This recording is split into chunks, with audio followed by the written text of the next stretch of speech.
Stone People, card 39. Records knowing revealed. Interesting.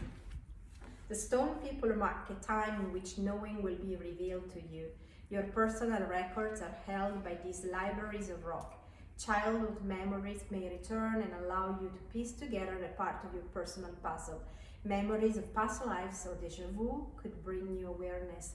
Whatever the case, you are now in a position to know where you came from and where you are going. A stone person can assist you in focusing your intent, dispelling confusion, changing habits, retrieving records from long ago, or getting grounded. Allow these teachers to become your allies and discover a new world. Listen to the whispers of the mineral kingdom and your heart will know. In all cases, the Stone People card asks you to open to your mind because new understanding is coming your way. This knowledge is based on Earth's records and may change the way in which you view life. These ancient friends are the oldest children of Earth and only ask us to stop and listen.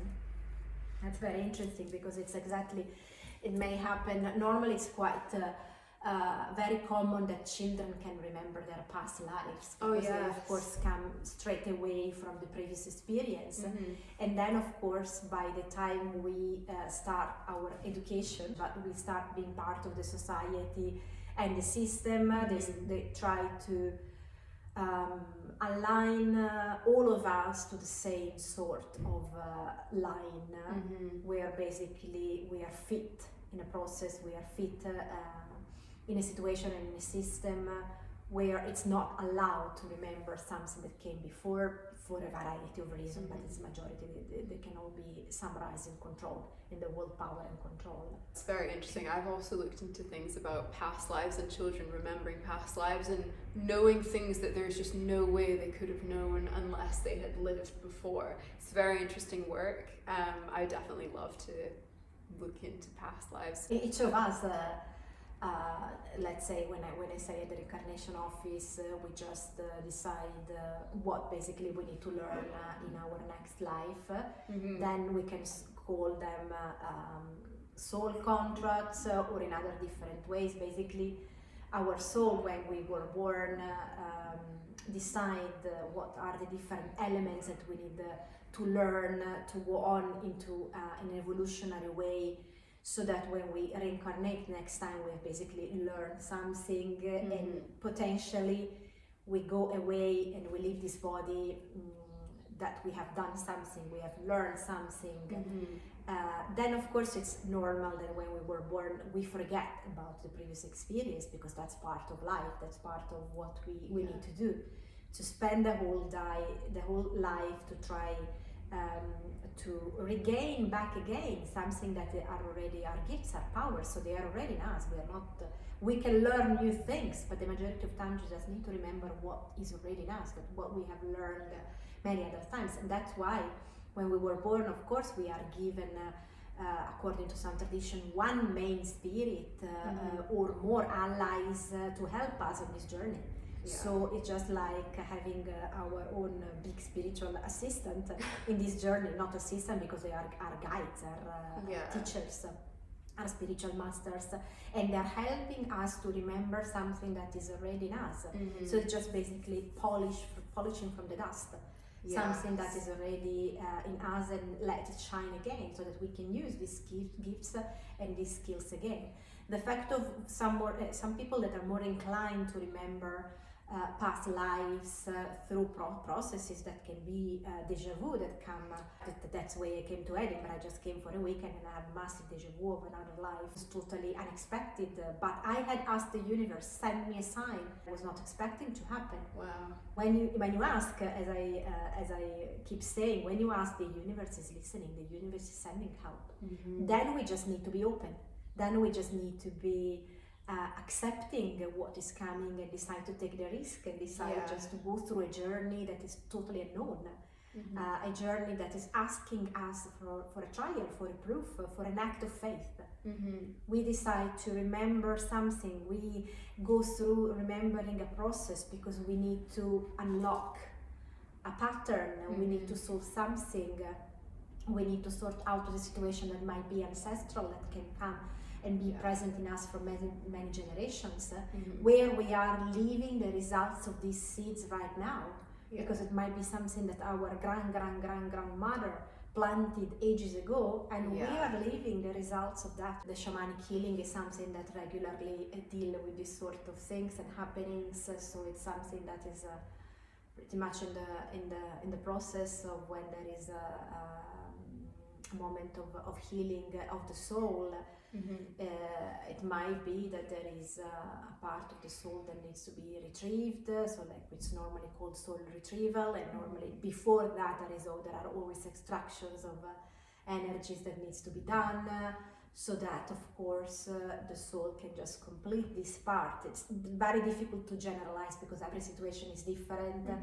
And then in each moment of healing there are different things that are coming out, but there are always sparks of the past lives of the person that comes out, and then in that moment it makes sense. Part of our work in healing sessions can involve lots of things, so retrieval, extractions, shamanic journeys. Then of course the help can come through the use of rituals when there is more an act of willing that needs to be involved, like cutting cords, so it's more an active aspect.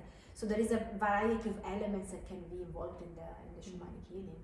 If someone was thinking, I really want to go through the process of soul retrieval, what would they need to know beforehand? There is nothing to know before, and the way I work, I can work with specific techniques, which is using feathers, using stones, or simply, of course, using different elements like different sort of rattles. The drum can using water, the flame, and as an act of purifying the forces that are involved in that moment. Let's say that there is no protocol. There are a sort of tools, and then you are just guided in that moment to use them according to what is needed for the person. And so there is nothing to know or to do specifically before, just being in a moment of trust and saying that you're always awaken when there is a healing process, so your spirits will come there and work with you, so it's not anything to be fearful of, and it's just a moment that lots of people define as a moment of relaxation. Nothing more than that, so they can perceive a relief at the end. Then of course after the session there is always an integration time that is essential and it's important. So lots of people expect to be out of 1 hour session and just have immediately solved everything, but there is a moment of integration that needs to be taken. It can be 1 hour, 2 hours, a few days, a few weeks, months. It depends what we were working on. If it's something that is very ancestral, very heavy, has involved your own life, you may need a time to go back to have sort of rest for your soul. So I experienced that myself, moments of very deep grief. It took me several weeks to elaborate that from a subtle level. I was feeling better, but I was still keeping the shape, because when you are bent, because you have pain, you are still bent, so it takes time for you to be back. So, and this is just allows you to take the time it takes without being worried and asking how long will it take. Because we live in now this world where everything is so instant. You can type in anything to the internet and get thousands of answers from the search engine, and it's almost like it's thinking for us. Like, actually you need to go within to find this answer, not the external, which is like your search engines or going into the internet. I've had a few conversations with friends where we're really feeling that the internet now is quite a low vibrational place. Like, we go in and we don't feel good. Like, or if it's social media, we go in there and we actually don't really want to be there, and we come out and we just feel drained. Is this actually happening? Are these platforms actually affecting our energy, or like the frequency that we naturally sit at? Whenever you are interacting with someone, just like if you open a bottle of milk, when it's open, slowly it starts to deteriorate, because it's the interaction with the oxygen. If we are not stable enough, if we're not grounded enough, that is having effect on us. Right. Just to keep it in a very simple way. So each time we are exposed to a variety of content, that not necessarily is what we need. But then you just enter in a social media and you realize that you have spent 1 hour on Facebook, scrolling down and not even reading many times, a variety of titles, of images, and it just becomes an automatic gesture that we are doing. And then again, it's just in a certain way a loop.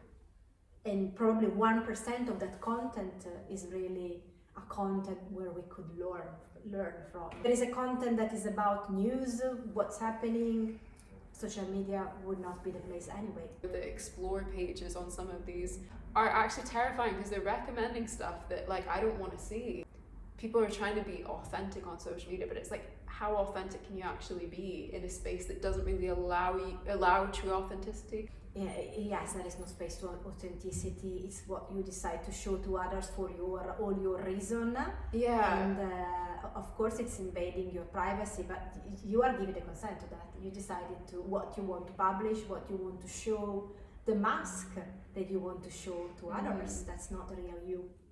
Because the real you would be living a life without a camera. So when I decide, because I use social media of course for my businesses too, the only way I'm posting something is for the business purpose, not because I want to show my life, which would be camera off. So we know about the use of the algorithm, the power of that, but I'm not interested in spending my time in looking what other people are doing. So I decided to use these tools just as a marketing tool, and that's it. And then spend as less time as possible on that. Going on social, post what you need to post. Then you don't need to reopen it 3,000 times to see how many likes you've got. You can open back again after some hours at the end of the day if you want. If people, of course, and for businesses, because you receive requests, you receive things that you need to answer, you cannot ignore them.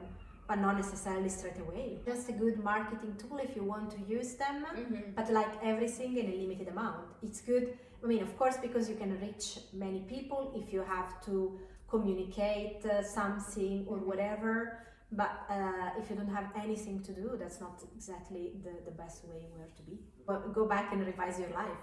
That's when you don't know what to do. You decide to spend 3 hours on Facebook watching other people's lives. That's the problem as well, is when you're doing that, you don't realize that this is your life, that you're essentially wasting watching other people's lives. You could be living your own life in the time that you're spending viewing other people's. I just wanted to ask that because I've just been having conversations with friends lately, and a lot of people are saying there's this universal feeling among a lot of people that I know where it's just we're really feeling depleted by social media, and we notice that if we don't go on it, we actually feel way better. If people want to reach you, they will anyway. If you don't have a real need for your work, just you don't need to be on them. I love that. To keep in touch with other people, there are different old ways. Letter writing. I got a quill. Absolutely. I got a quill the other day. Yeah, absolutely. Touch with people that would reach me via phone in a normal way. Yeah, barely anyone calls nowadays. No one calls nowadays. No one calls nowadays. It's so weird. Is there anything else you would like to say or think on this part, or just this conversation? I think it's fine.